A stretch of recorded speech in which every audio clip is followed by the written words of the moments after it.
normal, and there's been all of the above as of late. Now, the reason why I'm saying this is going to be a little strange is that normally you hear my voice behind the microphone. Well, it's going to be different today because we have a special episode where all the ladies that are involved, and they're going to tell you all about it here. Look, they're Michael. I'm Tito tonight. I'll be working the chat. I'm just here to kick this thing off and give them a little bit of break because it's going to take a little time for them to get their sea legs. A couple of them right now are about as nervous as R. Kelly standing outside of a daycare.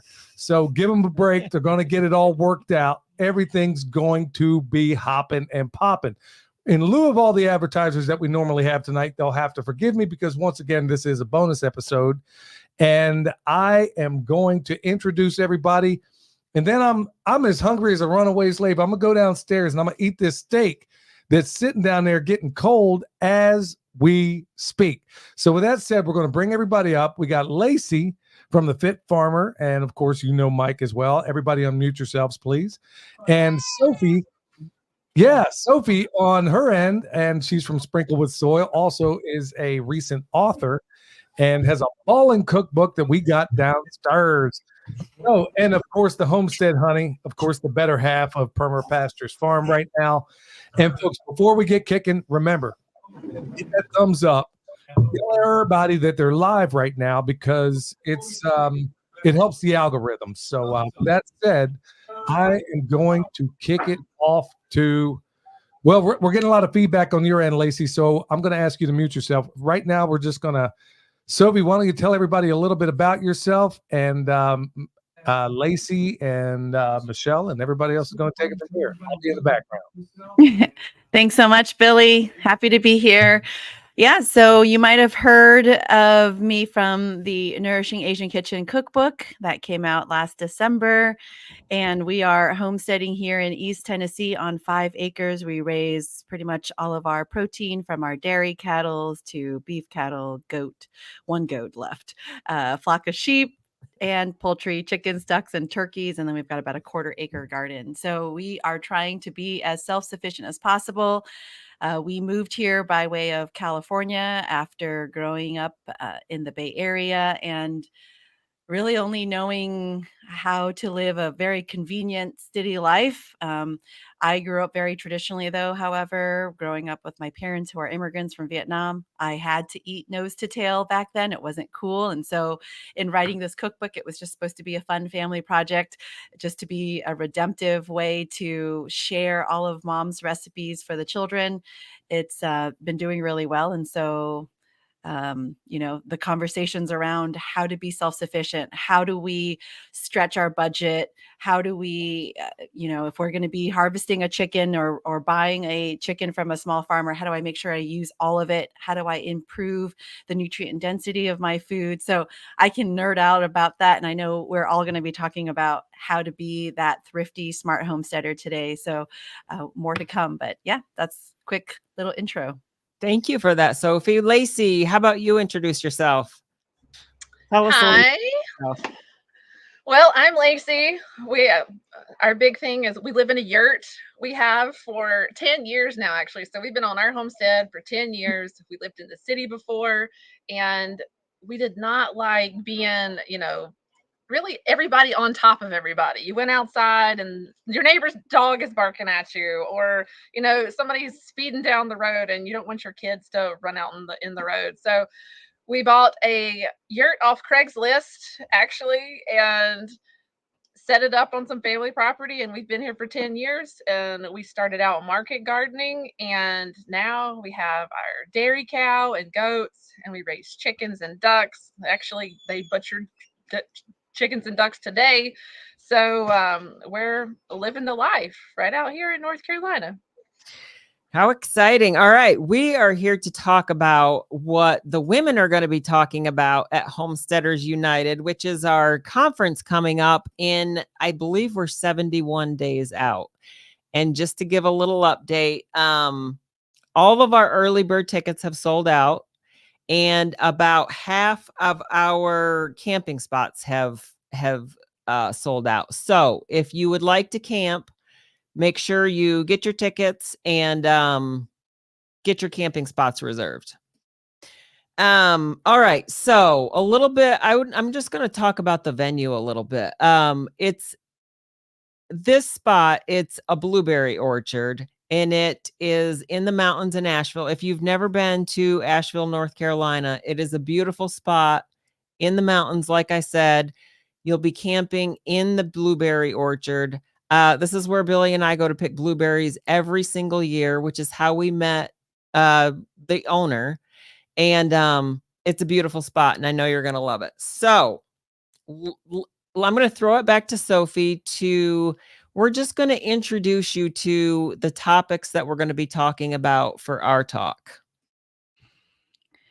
Right. So we're going to be talking about how to be a smart homesteader. And when I mean smart, I mean thrifty smart, especially with today, we're all feeling the pinch of the rising food costs, inflation.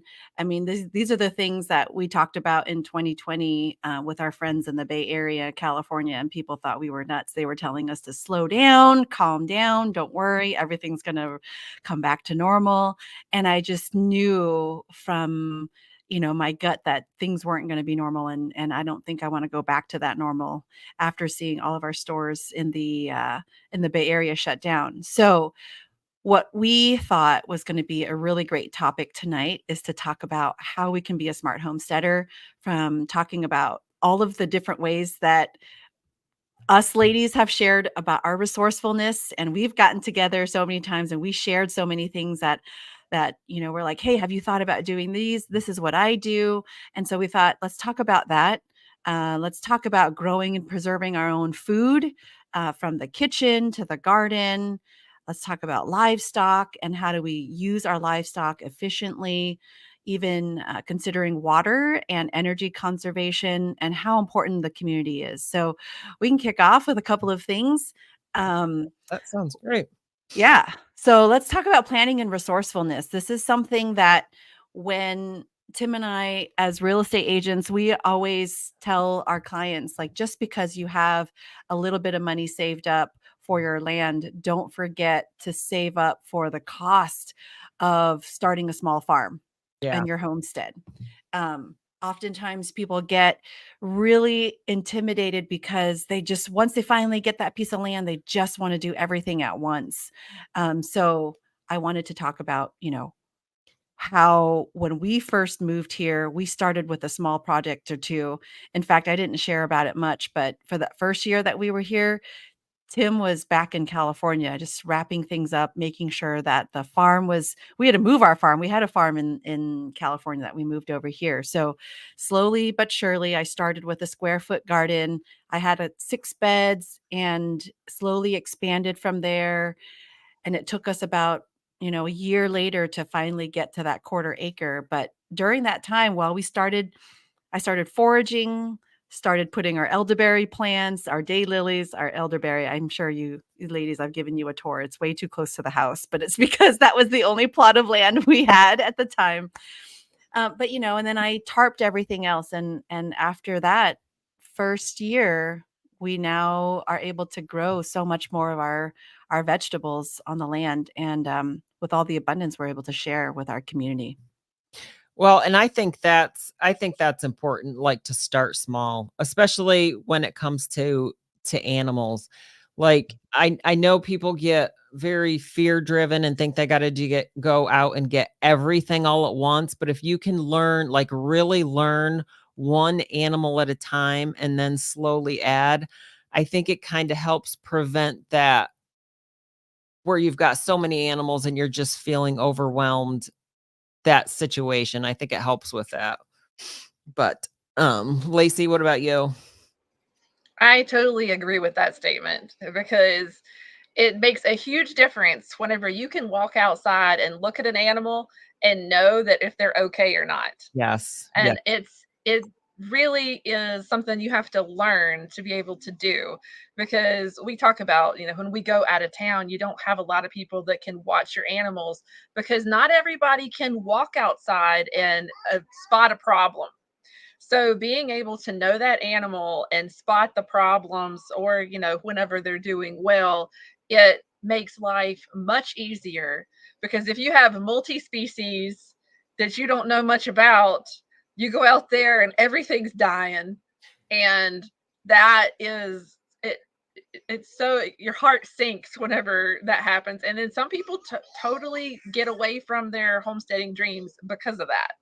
Yeah, I think that's a great point, because each animal behaves differently when they're sick. You know, our sheep behave so much different than our chickens do. And like the first time one of our chickens, I'll be honest, I don't pay as much attention to the chickens as I do our sheep.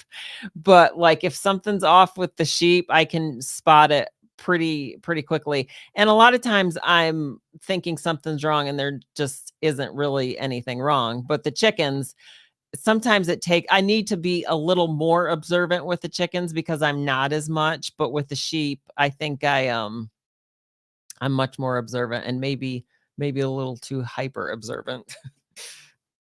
Yeah, I know, especially with sheep.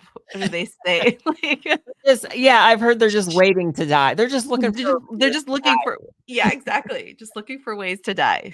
I've heard the same thing about rabbits too. But we don't have rabbits. I've never raised them. So one of these days. Yeah, we haven't gotten there too. My grandfather had them whenever I was growing up, so I was raised around them, but I have personally never had any on our homestead. Okay. Which I've heard it's a good reason. Rabbits are excellent to grow just for the manure. And also, I know some people that are raising them for dog food too. So that might be something we add in the future, but right at the moment, we're just trying to maintain what we have. Yep. I feel like we're on the same kind of path. Like we've got the larger animals, the livestock's good. The rabbits are something we want to add, but it's just not been a priority. And also, I would like to add them so that we could run them on grass. And I believe, from what I understand, I think you're grazing. There's supposedly a woman out there that's got it down, but we need to talk to them. But raising them on grass and not losing a bunch of them, I think it takes a little bit of tweaking. So we haven't added them yet. Mm. I've seen them at Polyface where they have rabbit tractors. So, but they have a bottom to it. So the grass can stick up through the bottom, but your predators are not eating them before your animals can. Yeah. Yeah. So yeah, I think that's an important, what was the next point that you had, Sophie? Yeah, the next one was the DIYers, the do it yourself. And so I think this is one of the things that we learned rather quickly once we started our homestead was, whenever possible, learn how to fix, mend, repurpose items instead of buying new ones. And there's so many online tutorials on YouTube. There's books on everything from repairing fences to making your own soap. That I think that, one of the things that has been a really cool challenge for our homeschooling at home with the children is, how do we repurpose things? Like if we're thrifting and there's a really nice pair of jeans and someone got rid of it because there's a little piece of thread that's missing off the side, let's flip it around and learn how to mend it, and let's learn how to patch it up, and we are saving so much money, and it's so much better for the environment too. Yeah. Yeah.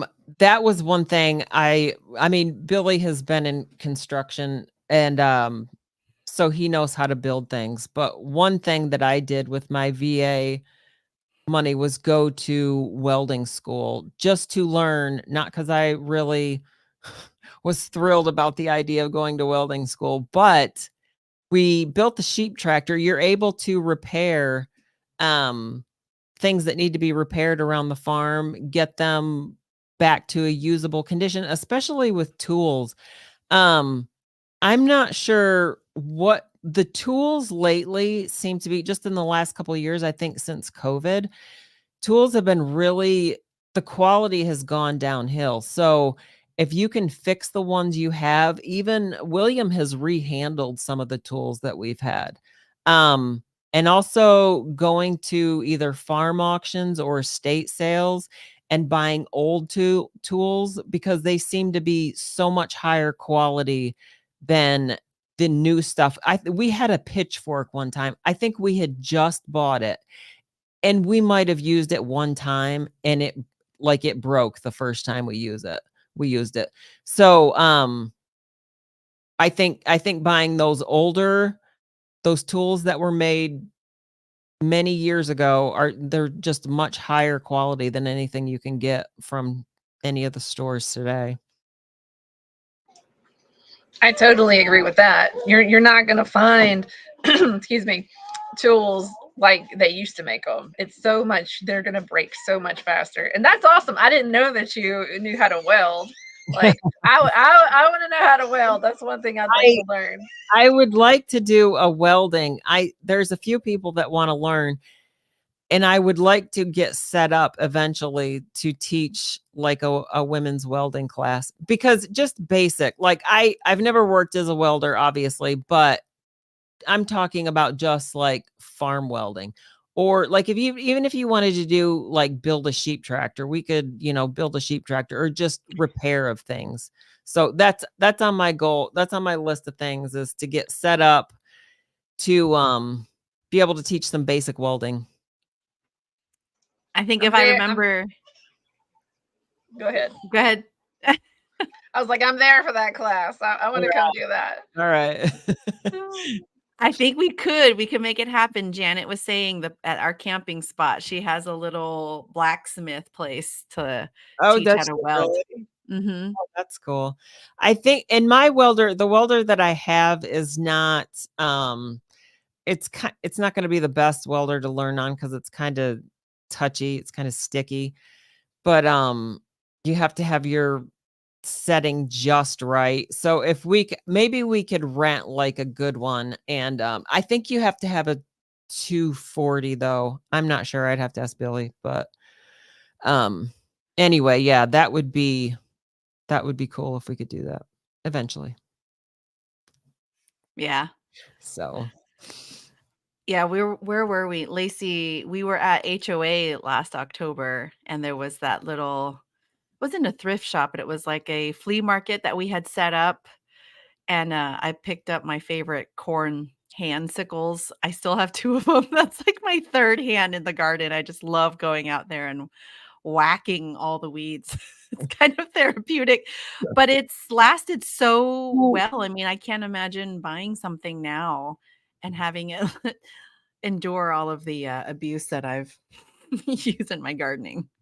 Yeah, estate sales too. I used to go to garage sales to buy a lot of like glass and pottery ware. I've got like bowls even that I still use to this day, just older pieces of glass and pottery. And that's a great tip for everybody out there on how to get quality tools for a lot of times cheaper prices. So flea markets are a great idea, garage sales, yard sales, all of those things you're going to get a higher quality, older tool, and maybe you have to replace a handle. But I mean, what's a handle? That's it, so much better. Yep. Yeah. The other thing is also sharing and trading too, just reconnecting with the traditional practices of bartering with your neighbors or your local community. Although I was told we can't use the term bartering anymore because the government considers that to be taxable income. So we share a lot and we trade with our community, with our skills or with carpentry, baking, or any goods and services that anybody needs. We've when we were first putting in our fruit trees, we've got a bunch of fruit trees along our driveway, and then we've got our food forest down at the bottom of the driveway.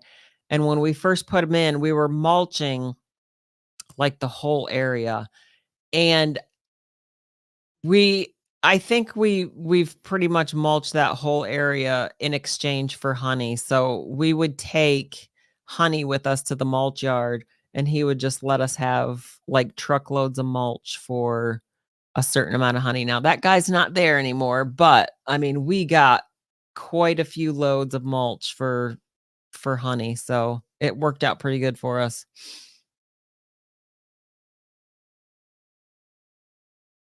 Yeah, I think that's one of the best things because we've tried the chip drop and we can never get it's been like 2 years and we still haven't gotten any of the chip drop services, but I've been known to flag a lot of the tree cutters down and get them to come. And yeah, we always gift them with things because they can go anywhere else, but Yeah, we I've want them to heard come here. I've heard they're kind of tricky to I see the trucks around, but yeah, I've heard. And also there's an area, some of our towns now. I know our college has a mulch where it's people can just drop off their wood, like their tree branches and whatever, and then they will run them through the mulcher, and you can go get that in your truck. It's just a community service. And there's also a place in another town where I think the trucks it's a city like space where the tree trucks can just dump, and then residents of that town can go pick up the mulch. So Our county does a compost at the landfill. So they compost a lot of the wood chips and everything. So you can go there and pay. It's not that much. It's like $15 or $20 to fill up the back of your truck, and you can do that. And then we also have the city. They come around and clean around all the power lines. And if you just tell them, if you see them on the side of the road and be like, "Hey, I live down here. Can you drop they're always looking for a place to do that. So those are all good ways to find you some wood chips super cheap. okay, Homesteading Twin said chip drop was a bust for me too. He ended up buying a semi-load. Wow, that is a lot from a local sawmill. And Homesteading Twins are going to be at the festival, and can't wait to see them. They've got some stories, let me tell you. All That's right. exciting. Okay, so yes, any other bartering or trade? Yeah, I mean, we pretty much we don't barter anymore, but we share and we trade a lot with our community so much that like we rarely have to go to the grocery store, if that. I mean, other than buying bulk from Azure, we have a really cool service here called Naturally a Deal. And so that is a bulk discount place that has a monthly or bi-weekly drop or so. And what's nice is, sometimes you can find some really nice organic fruit on there, 50 pounds of organic beets and sugar. But other than that, like our community here, we know the people. It could be from us sharing our real milk and our dairy products as well. So we know the people who value the same things that we do. And because of that, we always ask before we take any cash is just, what do you have on your farm? And what are some things that we can share? And so while I was traveling last week, we have a local woman here in town that mills her own organic wheat berries, and she makes her own long fermented sourdough. So even though I wasn't home to make sourdough, Tim was still able to get some in exchange for some of the Vietnamese yogurt that we make. Then that's the only yogurt that her husband can eat because he's got SIBO. And so he can't have any pasteurized dairy at the market, but he can have our yogurt. And so it's just it's a blessing for us to be able to live this way. It's not something that we grew up with, but our community is really, critical for us being able to live this way. But it also means, you have to put yourself out there. You have to see what other people's contributions are and what you can do to help one another out. And it's just a beautiful way to live. But yeah, we rarely, if any, have to go to the grocery store because where we are, we're in a food desert. Everything, I mean, we've got our Walmart and our local food city, which rarely has any of the quality ingredients that we're looking for. Yeah, that's the way we were in Texas too, is if we didn't grow it or raise it ourselves, it we would have to go, like, the closest place to get decent, any kind of organic, anything was Dallas, which was like 2.5, 3 hours away. And yeah, going to Dallas that's too big of a city for me. But yeah, and that brought up another point. That was we were living in Texas, and we watched, I can't remember what it was. We watched one of the food documentaries and saw the sourdough making process of just starting with like flour and water. And that started me on the sourdough journey of making my own, like first making your own starter and then learning how to do the long fermentation process. And it took me a few tries, but I finally found this woman on YouTube that showed me start to finish how to do it. So, I mean, there is just so much information. Knitting is also something else I've learned on YouTube. So there's so much you can learn if you focus, or if you can just avoid some of the other stuff on YouTube. There's just so many things that you can learn from a free resource. Yeah, and one of the things too, to that point, to your point, Michelle, is learning how to stretch the dollar in the kitchen. I talked about it briefly, but using a whole broiler chicken, because even we don't make enough to sell, but if we do, with the other year, I think we were charging $7 a pound for a whole broiler chicken. Now that's because we use our milk, we clabber the milk, we feed our chickens organic feed. We really don't farm to be a profitable farm. We farm because we want the highest and best ingredients for our own household. But that being said, when you piece out or you buy pieced chicken out, or parted chicken, it's about $15 a pound. And so when you're buying your whole broiler chicken from a small farm, it's just better to buy economically, it's better to buy the whole broiler chicken, learn how to cook with the neck, the chicken feet, the chicken livers, right? And the chicken heart. Use everything, learn how to make bone broth and stretch it. I mean, I grew up eating this way where out of necessity. My parents and our family was pretty poor, so we had to make 4 meals out of a whole broiler chicken to feed all 4 of us back when I was little, and we still eat this way.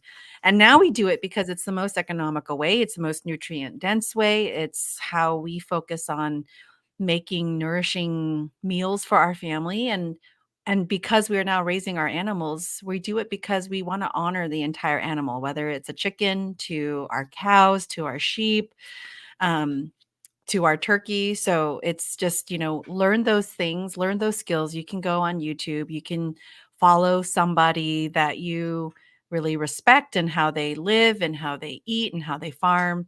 And yeah, and learn how to cook from scratch, even if it's just a simple meal, like, even if it's just, your peanut butter and jelly sandwich. Learn how to make peanut butter from scratch, learn how to make jam from scratch, learn how to make bread. Doesn't have to be sourdough, even if it's just a simple white bread. Learn how to make it from scratch, and then you can go from there. But yeah, we should that's the way forward, is us really, you know, staying away from processed food, staying away from the grocery stores, and learning how to make it from scratch. Yeah, and I'll just say I started out, I didn't just start making sourdough. When we were growing up, we made pretty much everything from scratch. And so if we wanted something, we had to make it. And bread, I can't even tell you how many loaves of bread I made growing up. Because we didn't buy it from the grocery store. I grew up with my grandmother making sourdough bread, and I didn't do that. But as I got older, biscuits or anything like that, I would always make. But like when we lived in town, I started making our own hamburger buns, hot dog buns, pizza dough. There's this really great bread. It's not sourdough, but it was in like the New York Times, where it's like a no knead bread. It was really easy. I would start it at night, put it on top of the fridge in the morning, turn it out, let it rise, and then put it in your oven. And it's super easy. And that's what we ate for a long time because, for one thing, it's super cheap to make. When you go to the store now, you're paying like $5, $6. If you go to a really nice Irish bakery, you're going to pay a lot more than that per loaf. And really, you're like a couple, like $1 or so now that you can use organic flour and yeast and make your own bread. So that's where I came from, not having enough money to go buy it. So I had to figure out how to make it. And I think a lot of us, like, that has happened too. Yeah, I agree. We had to make it because we certainly were gonna go buy it. But yeah, and brings me to another thing in the as far as making your own stuff. You can make your own medicine, and you can grow things, but you can also learn what is growing in your own backyard. I just tinctured some mullein just maybe a couple of weeks ago, and mullein is not something I've had to plant. It grows all over, and it's great. I have a friend who texted me, and she said she used, I think it was dried mullein in a tea, and she said it is excellent for cough. And I meant to tincture some mullein last fall, but I just never had the time to do it. But I finally made the time, went out, gathered a bunch of leaves, and got them tinctured. But I mean, that's just another thing. Like, we live in the mountains, and there are so many things that grow in these mountains that if you just stop and learn what they are. Golden seal. We had to take golden seal because my mom growing up, we didn't go to the doctor very much. So we went to this chiropractor who would give us either herbs or homeopathic medicine. And golden seal was one of those things that we got. And it grows, like, if you can identify it, it grows around here. Ginseng, there's so many things that grow that you can use for medicine that you don't have to buy. Totally agree. And one thing that is almost, you're going to find it almost always, is plantain, and not the starchy fruit, but the weed. And it's good for so many things. Like, my kids have known probably since they were 3. I think I found Micah one time. He had been bit by an ant or something, and he's outside pounding it with a rock and rubbing it on there because he knew that it would take the sting away. And so, like, that's just easy things that to identify that you can use, I mean, right outside of your door. Yeah. Yeah, that is really, really exciting. Where we are, we're just really spoiled. I think we're in, the foothills of the Appalachian Mountains, where in California we didn't have access to all of the golden seal, the goldenrod, the self-heal. We had plantain and stinging nettle. So that was something that I do miss, not the plantain. I have lots of plantain, but the stinging nettle I don't have growing wild here. And I've tried transplanting some, but haven't had that much luck. But otherwise, I mean, everything just grows so nice and wild. And I haven't yet stumbled upon any ginseng yet, but that'll be something. That'll be the day. Yeah, I haven't either. And I don't know how much of it has already been harvested. I know you can I would like to do some wild crafted. I know it's not the same, but I might just have to go that route because I think the chances of finding it growing naturally are probably pretty slim. Mm-hmm. But yeah. And so on that point, one of the things about being the smart homesteader is growing and preserving our own food. Let's talk about seed saving. I love this. Like, I mean, the mustard greens that I have, they're now going to seed. The cilantro that I started early off with this year, I've all gone to seed. And I'm a lazy gardener. I'm just going to let it go and have free volunteers because these are the volunteers that came from last season. yeah, sorry, go ahead. No, what are your thoughts on seed saving? Yes, I love the seed saving. I love the easy ones, the cucumbers and the squashes and the tomatoes and the peppers. The issue that I have is the ones sometimes I get varieties too close because I want to plant all the varieties, and instead of giving them the space they need so that they're true, sometimes I plant them just a little too close, and then I get a combination of things. But yeah. And it's fun to gather the seeds at the end of the year. If you don't have different varieties planted, like we had, was it Swiss chard? Man, it produces a lot of seeds, and we just go out there with a brown paper bag and break it off and throw it in there and shake it up, and that's about it. Or radishes are another thing that I don't know if you know this, but you can actually eat the seed pods too. Whenever they're tender, you can saute them and all. But they're really easy to harvest those seeds and all too. So we try to do seed saving, but like you, Michelle, I like to plant different varieties, and then then they cross and it's not a true one. So Yeah, I have trouble with that. I think I crossed, what was it, Tromboncinos with, I think I planted them too close to my Tahitian melons, and yeah, I was like, this is not, I gotta like start from the beginning again because they're too, now I can't tell the difference between them.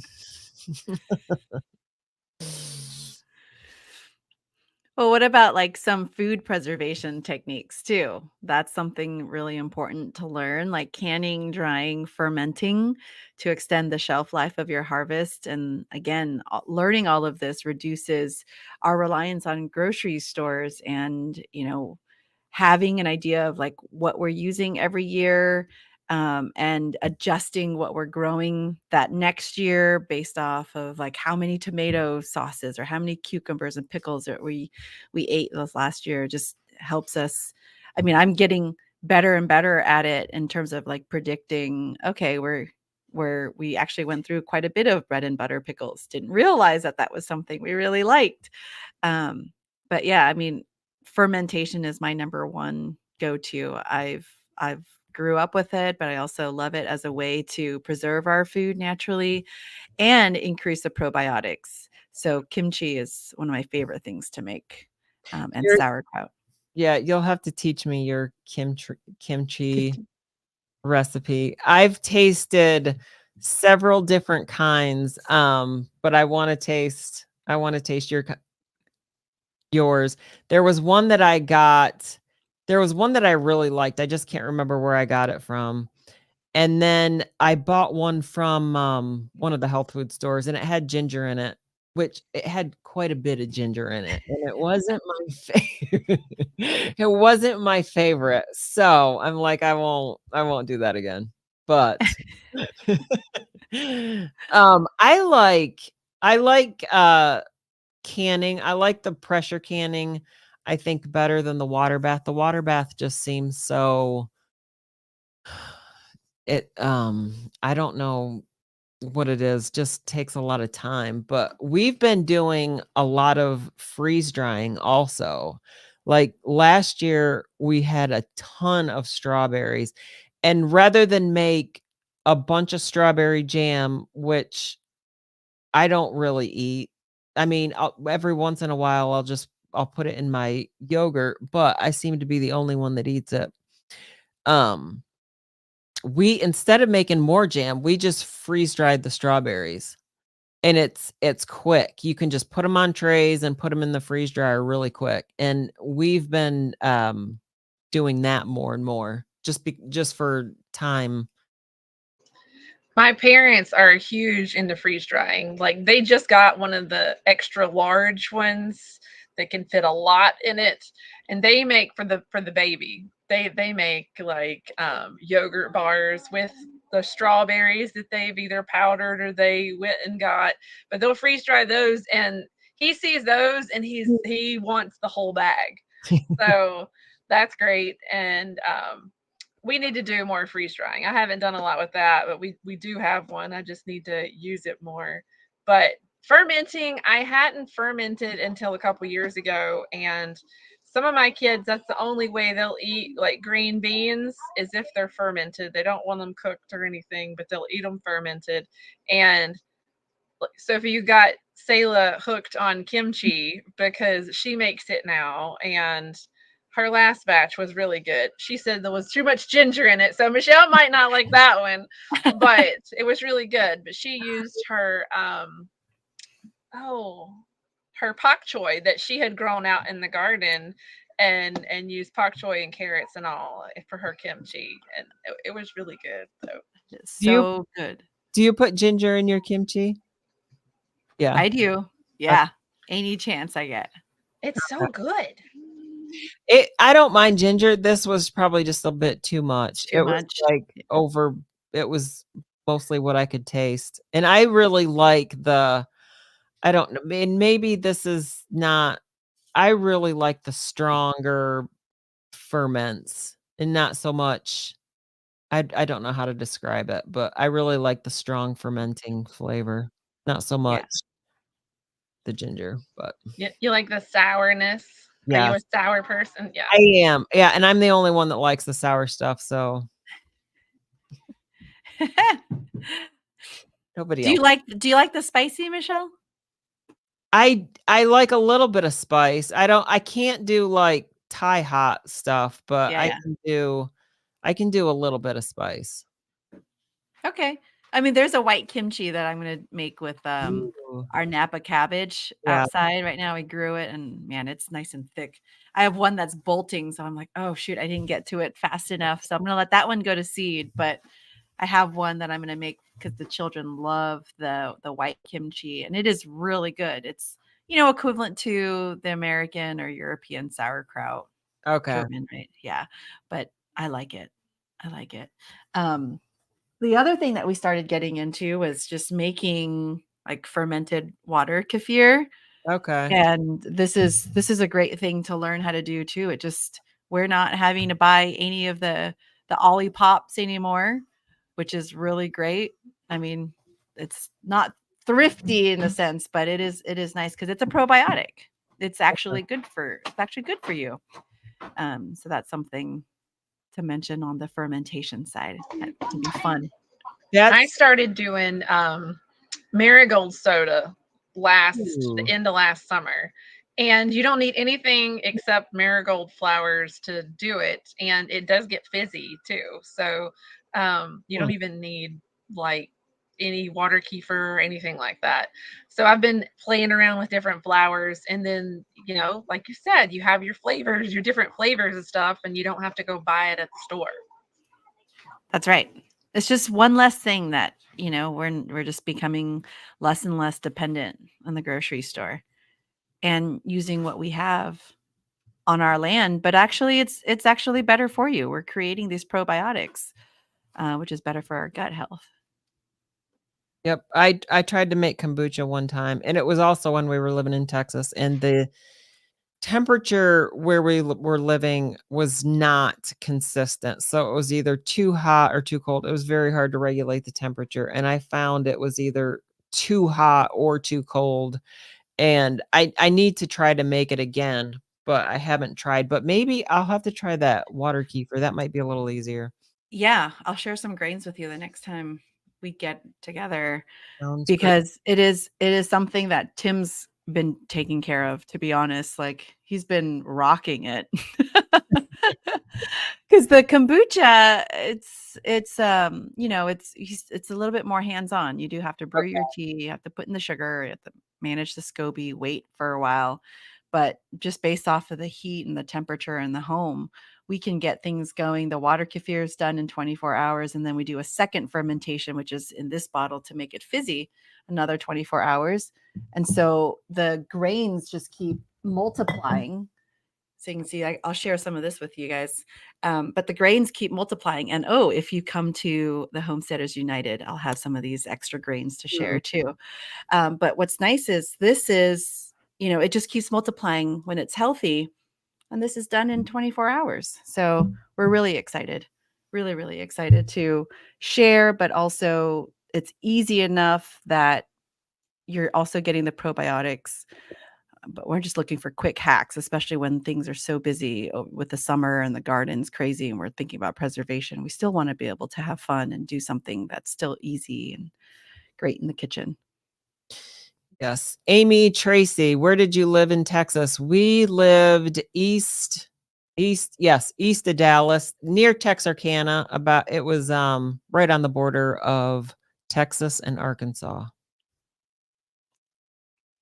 All right.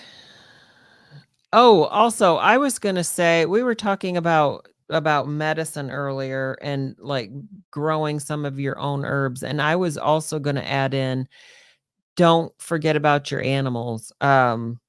We grow comfrey, of course, for it's high in protein. It brings up a lot of minerals from the soil. I also make the comfrey salve with it. But we also have, and this is another thing that you might have growing near you, is black walnut. And you can take the black walnut hull, use it as a tincture, and it will help you with parasites for, let's say, your sheep. You can also, we've got some wormwood out there growing. You can use wormwood for that also treats parasites in sheep. Garlic, a whole bunch of stuff that will help the health of your animals. What about you, Sophie? Yeah, I mean, I've got yarrow, I've got a medicinal garden going. I've got to take the extra step to tincture everything, but I've got the yarrow, the chamomile, I've got marshmallow that I got as a gift, and just trying to figure out, like, it just looks so pretty. That's my problem. I've got wormwood back there, mugwort, so it's all growing. I just have to now take the next step and learn how to tincture everything. Yeah. And I think that's the hard part, is actually finding the time to process it in a way that can be used which is why for comfrey, it's like, I just went out there and fed the sheep a bunch of comfrey. I can just go pick it and throw it out to them. And also, there was a comment, or there was a question that I wanted to address on, I think it was your post, Lacey, on how to reduce your costs for feed. And one of the feed for your animals, and one of the ways we do that is comfrey is one thing you can grow, and you just buy it one time and you can propagate it. Kale, a lot of kales, you can get some perennial kales to grow and feed to your animals. And tromboncinos, we got our tromboncino seeds originally from oh my goodness, I'm drawing a blank. I can't remember. It'll Is it come. rare What's seeds? that? Well, no, it was oh my goodness, I can't believe I'm drawing a blank as to where we got them. But the tromboncino seeds, like they say, if you've got a fence to grow, just plant tromboncino seeds and just grow them all over your fence, because they're very disease resistant. You can feed them to your livestock. Now, if you have ruminants, you might have to process them a little more in order to feed it to them. But if anybody raises pigs, you can just feed it to your pigs, and it lasts. They will last through the winter. I mean, we just had one from last fall that lasted through the winter time. Another really good one is the mango beets. Oh, So yeah. we just started growing those, and those can get up to like 20 pounds. What's good is we can feed those out to the chickens and the cows, the cattle. It'll help during the winter time because hay is getting so expensive. Non-sprayed hay is getting pretty expensive. Yeah. Yep. Yeah. I had something and I lost it totally. I was gonna say, so one way that you can feed your animals in the fall is, one of our friends has a relationship with like the people that sell all the pumpkins in the fall. Mm. And right after, Halloween, throw all these pumpkins away. So he has developed a relationship. So he just goes and fills up truckloads of pumpkins that they're going to throw away anyway. And he brings it back and feeds it to his livestock. So if you know of anybody or any place that does that, they may just want to throw stuff out, and you'll be actually be helping them by taking it off. So that's one way to reduce cost in the fall. And pumpkin seeds are supposed to help with parasites also. Yeah, they're great for deworming. Yeah. And there's another reason to come to our festival is because we have a ton of apple orchards around here, and apples will be producing that time of year. But we've gone to some of these apple orchards, and a lot of the apples that have fallen on the ground, Billy's talked to them, and they'll let you just pick them up. And we fed them to our pigs that we had at the time. We have some donkeys next door that I feed in the wintertime too, because nobody lives over there. So I try to take care of them, and we fed them to them. So they won't let you just go over there and pick them for human consumption. But if you tell them you're going to feed them to your animals, they have less of a problem with it. Yeah. Another thing that we do, we're swimming in milk right now. So one of the things that we do is we also stretch out our chicken feed and make a clabber with the milk and stretch out and ferment. It's also better for their gut health, but we ferment the feed in a couple of days and feed it to the meat chickens. Our meat chickens are nice and fat and fluffy, but our egg laying hens are, they've got great gut health. But if you don't have access to the milk, you can always ferment with water too, and that's still great for saving money on your feed. So it's just getting more and more expensive. Yeah, we've done that in the past, fermented. Yeah, just with water, and it does stretch your feed bill a little bit. Yeah. One of the things that we're going to be learning from you and Billy, Michelle, is composting. That's another thing to learn how to do. Yes, and that's another thing you can with your food waste, we can learn to, if you don't feed it to your chickens, or you can compost it, which is an excellent way to save money on inputs, because you are not going to be able to buy compost any better than what you're going to be able to produce on your own farm. It's going to have all of the microbes and animal life specific to your location in your soil. And it's a lot of the materials that you need to make the compost, you can go collect for free. Like grass clippings that could be your green. Nitrogen can be any poop that you have from animals. So whatever animal manure you've got, you can use that as your nitrogen source. And then your carbon, you can collect like leaves from the woods, wood chips, and you can even try to get some of that decomposed fungal life that is in the woods. Get that into your compost to start to get the fungal going. So yeah, and then put that on your bed. You can make compost teas, compost extract. So that is going to be exciting to be able to teach, because it'll save you. You're going to have the best soil, all with materials that you collect from around your area. Yeah, and not just with our veggie scraps, but with our animal byproducts too. So after harvesting, we're going to be harvesting at the event, but any of that blood to turn into blood meal, feather turning into feather meal, bone turning into bone meal. But I know we're also going to be learning how to compost all of that together. Yes, and that's now, do you do that? Do you turn your the blood into blood meal? Is that what you guys do for your? We dilute it, Okay. and then we pour it into the soil. Okay. So yeah, there's more than one way to do it, and it's just whatever fits your situation, whatever you have time to do.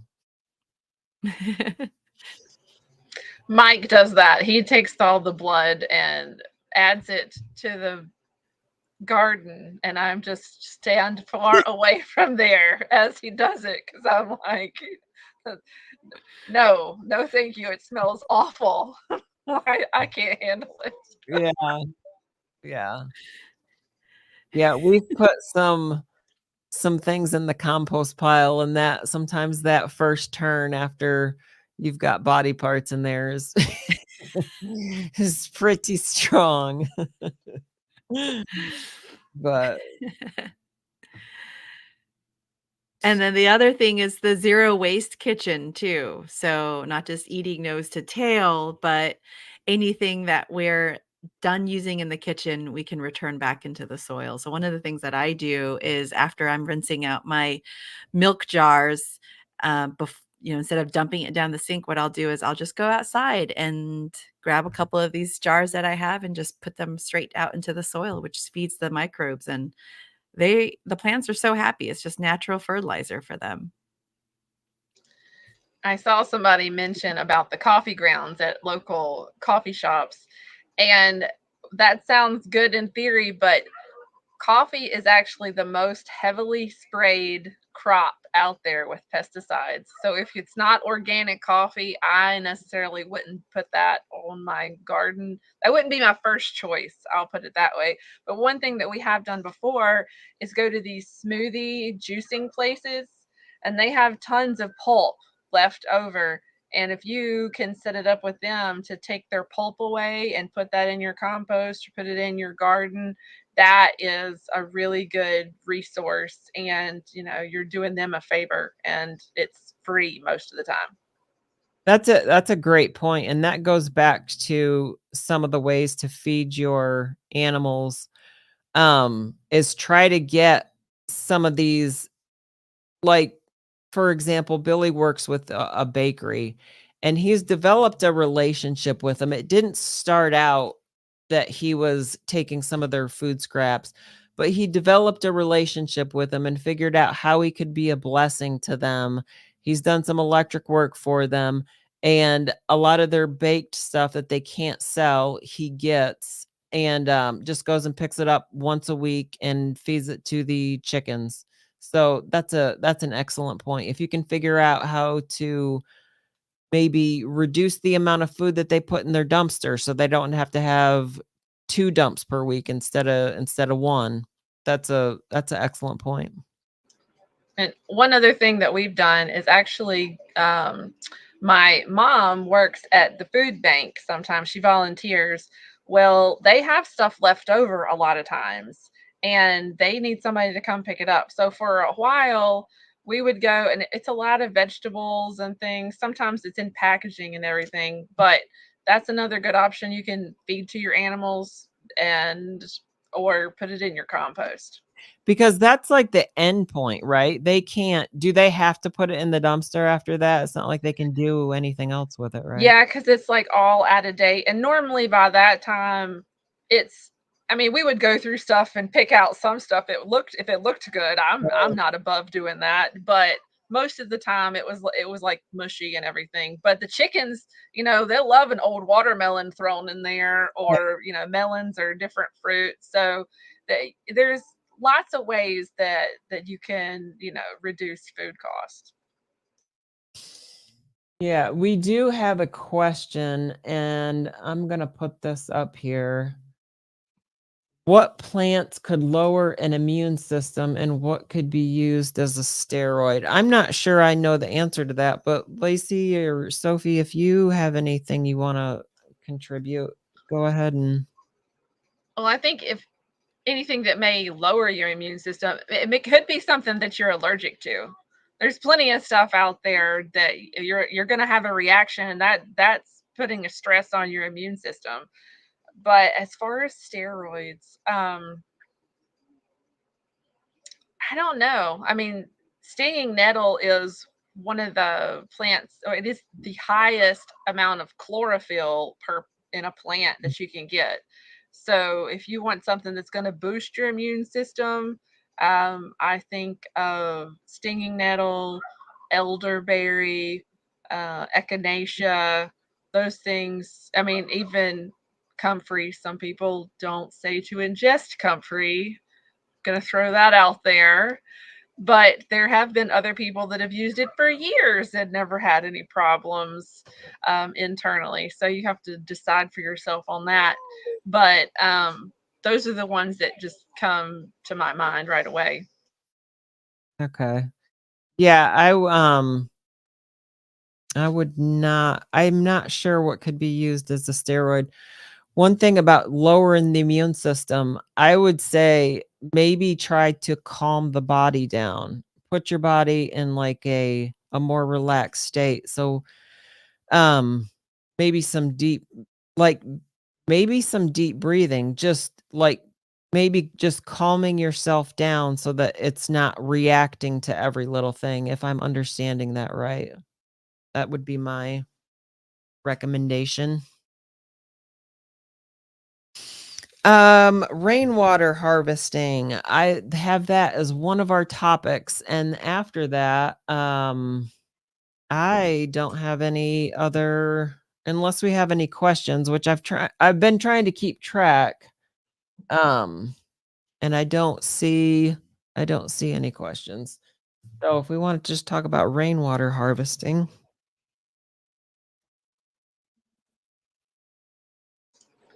We used to do it when we lived in the city. I mean, that's how we watered all of our plants around our yard. Right now, we don't really have a way for catchment at the moment, but we do have a pond, so I guess that you could consider that rainwater catchment.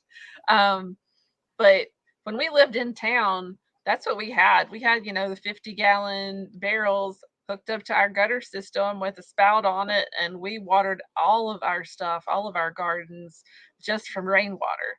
And actually, it's better for your plants too. Yeah. You get all the nitrogen from the lightning actually puts nitrogen into the water during thunderstorms. And so that's why everything greens up after a thunderstorm. But I always think that's pretty neat. Yeah. That is pretty neat. Yeah, we do just some light rainwater and catchment, but we did more of it when we were in the city. We get so much water here already, and that's kind of one of the reasons why we targeted the area. And so we don't really have to water the garden much, but that would be the water that we use to water the garden when we were in the city. A couple of things I would just say. I know ponds, if you have ponds or if you can put ponds in, you can also use them to stock a protein source. So that would be another way to get a protein source with you don't have to raise the animals, just stock your pond with fish that you would eat. And swales, you can also, now you have to be careful with swales, especially around here, just because you don't want to go above a certain, if your slope is too steep, you don't want to put in swales. But if you have flatter land, you can put swales in to preserve that water. Yeah, and for the event, we actually have a guest speaker coming, Eric, who's going to be teaching us all about rain catchment systems. And I think he's from Carolina Homestead and Survival Planning. So we'll talk more about that. Yeah, so I'm excited about that one. I'm excited about the whole event overall. I think it's going to be fantastic. And I'm really looking forward to the food. I'm such a food person. I know y'all are too, but I'm excited because we get to sit around and hang out and talk, and like that's what all this is about. Yes, yep. I'm excited for the s'mores at the campfire. That's what. That's right. All the clean s'mores. Clean marshmallows. That's what Tim's talking about. So now I'm ready. And well, I see Danny was asking like what other topics are going to be covered at the event, and we're going to have a talk similar to this, a little more organized and giving you step-by-step kind of instructions on how you can, save on the homestead and do stuff yourself and be, you know, smarter with your money on the homestead. But also there's beekeeping classes for the kids. There's knife sharpening. You can learn how to sharpen your own knives. There's a butchering class where we're doing sheep and chickens and ducks. Mhm. So if you don't know how to do any of that, then that is big things that we're covering. And am I missing it? I think I'm missing a few Yeah. things. What else are we having? We've got some soap making basics. Did you say honeybees already? Beekeeping, we've got beekeeping 101 and 201. We're We also doing a foraging class, so I'm Mhm. excited for that one too. I'm really excited for that one. She is one of my good friends, Alicia Warnikov, and she studied with the Cherokees' grandmothers, so she knows a lot of the really hard to find and the medicine in the area here. There's thermophilic composting that we're going to be learning about as well, and preparing a family apothecary. There's going to be on Saturday is going to be a special event on Saturday with Mike. Yeah, he's gonna have a little talk. I don't know exactly what Ollie's talking about, but we're gonna have a talk and we're gonna have worship music. Your girls are gonna sing for us, so we can all have a good time and fellowship with one another, because that's what it's all about. Yeah, I'm really excited. The food as well is going to be great. We do have Chef Blair, who is a renowned chef, and he's bringing a whole team to be making dinner for us every meal, which is going to be great because it's not even farm to table. It's going to be right there, farm to farm. We're going to be eating right there and fellowshipping with one another. But yeah, this is going to be great. All right. Well, we've been we've reached over an hour actually. So we've got, I think I pinned the website up at the top, but yep, then Sophie just nope, I'm did the wrong one. Sorry about that. Homesteaders United is where you can go and get your tickets. We look forward to seeing everybody out there. Sophie, Lacey, do you guys have any other things you want to say before we wrap up? I just want to say I'm looking forward to it. I'm looking forward to meeting everybody that's going to come join us. And we want you to come join us. We want to hang out and have a good time and build the community and fellowship. So make sure you get your tickets now. That's right. I'm really excited to meet everybody. Really excited to learn from everyone here and all of the guests, but also learn from our attendees too. That's one of the reasons why, as we're all speakers at events, one of the things is like we want to learn. There's so much to learn from other people. And at other conferences, we don't always have that opportunity that we would have here at an event like this where we can all come together in a casual setting and get to know one another. So I'm really excited for that. Get your tickets because we've already sold out of the early bird tickets. The tent sites we're down to like half. Right. And then if you're looking to stay at a local hotel, we've got lodging with discount codes, but I think those are limited as well just because it is over Labor Day weekend. And so if you don't have any Labor Day plans, it'd be great to plan to come out and hang out with all of us in a rare event like this where we can all come together and learn. Yep. Tim has worked out a deal at the Holiday Inn and also at Wingate by Wyndham. He's got 20 rooms at the Holiday Inn and he's got 12 rooms at Wingate. So all the details are at the website. Thank you all for coming and hanging out with us tonight. It's been a joy. And until next time, we will see you later.